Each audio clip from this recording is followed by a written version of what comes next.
এই যে আমি একটা পুরুষের পিছনে আমার 14টা বছর শেষ করে দিলাম, যে 14টা বছর আমি আমার জীবনে সব সময় দিয়ে দিলাম যার পিছনে, সেই মানুষটা এখন সফলতা পাওয়ার পরে হচ্ছে গিয়ে অন্য নারী পিছনে ঘুরে অন্য নারীর সাথে সুখ খুঁজতে যায়। এটা তো সম্ভব না। এটা আমি স্বামী শুধু বলবো না, এটা আপনার বেলাও যদি আমি বলি, একজন পুরুষ ও স্ত্রীর ভাগ কখনো কাউকে দিবে না। এটা পার্টনারের বেলায় দিবে না, স্বামী স্ত্রী বাদ দিলাম। আপনার যদি ভালোবাসার মানুষ থাকে, আপনি যদি তার সাথে কমিটমেন্টে থাকেন, আপনি তার ভাগও কাউকে দিতে যাবেন না। আমরা তো অনেক সময় বন্ধু বান্ধবের বেলাও পজিটিভ হয়ে যাই না, যে আমার বন্ধু আমার ভালো বন্ধু অমুকের কেন ভালো বন্ধু হচ্ছে। আর এটা তো স্বামী স্ত্রীর ব্যাপার। নারী কখনোই স্বামীর ভাগ আরেকজনকে দিতে চাবে না, এটা তো সম্ভব না। আমার ভালোবাসার মানুষ আসলে আরেকজনের সাথে আমাকে যতটুকু ভালোবাসতেছে আরেকজনকেও ভালোবাসতেছে, আমার সাথে যেভাবে হাসতেছে আরেকজনের সাথে হাসতেছে, এটা তো আসলে এটা পৃথিবীর কোনো নারী আসলে মেনে নেওয়া সম্ভব না। যদিও আমরা অনেক কিছু বলি, আমরা সোশ্যাল মিডিয়াতে অনেকে দেখি যে 2জন বউ 3জন বউ সুখে শান্তিতে আছে। অ্যান্ড ইসলামেও আছে যে বিয়ে করা যাবে, যেটা নিয়ে আসলে ছেলেরা সবসময় বলে যে 4টা বিয়ে ফরজ, 4টা বিয়ে করা যায়, এই সেই।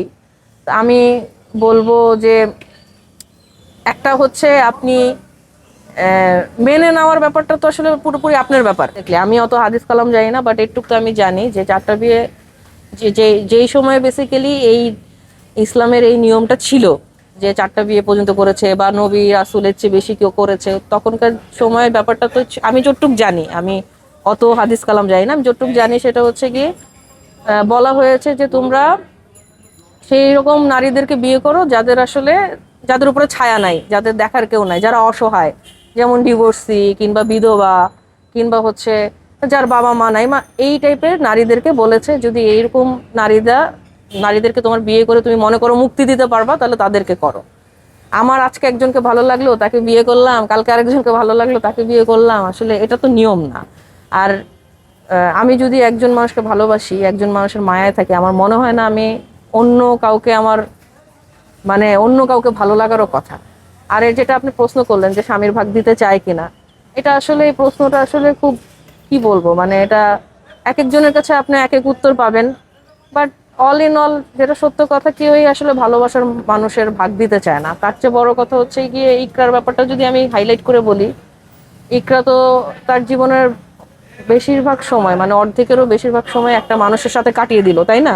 এই মানুষটা দেখতেও আসলো না তার কবর।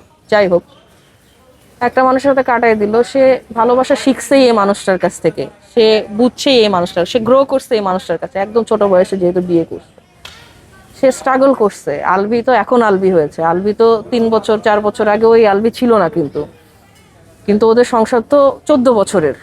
আমি ওকে দেখছি ও কত স্ট্রাগল করছে, যখন আলবি পড়াশোনা করতেছিল ও কত স্ট্রাগল করছে।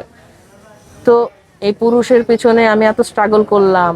ইকরার ফ্যামিলি প্রচন্ড, আমি বলবো ভালো ভালো, আমি বলতে চাচ্ছি ওয়েল ডু ফ্যামিলি, একমাত্র মেয়ে, ওর তো কোনো কিছুর কমতি ছিল না, ও সবকিছু ছেড়ে একটা, আলবিও তখন ছোট, এরকম একটা ছেলের হাত ধরে বিয়ে করে চলে আসছে। তো ওর যে স্ট্রাগল, আলবিরের ক্যারিয়ার পিছনেও যে ওর যে স্ট্রাগল, ও যে সব দিয়ে দিল জীবনের, ওর যে জীবনে 16টা বছর দিয়ে গেল, এরকম দেওয়ার পরে কোন নারী ভাববে যে আমি একটা এরকম বেকার পুরুষের হাত ধরছি বা এরকম একটা ছেলের পাশে ছিলাম, স্ট্রাগল করছি, আর এই সময় এসে ছেলেটা আমাকে ঠকাচ্ছে?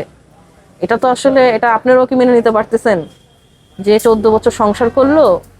আপনারা, আমি সবচেয়ে বেশি যেটা কালকে থেকে দেখতেছি সেটা হচ্ছে 14 বছর যে মানুষের সাথে সংসার করলো, ওই মানুষটাকে লাশটাও দেখতে আসলো না কিন্তু সে। তো এটা কে মেনে নিবে? এটা তো আসলে কোনো মেয়ের পক্ষে মেনে নেওয়া সম্ভব না, এটা কোনো পার্টনারের পক্ষে মেনে নেওয়া সম্ভব না।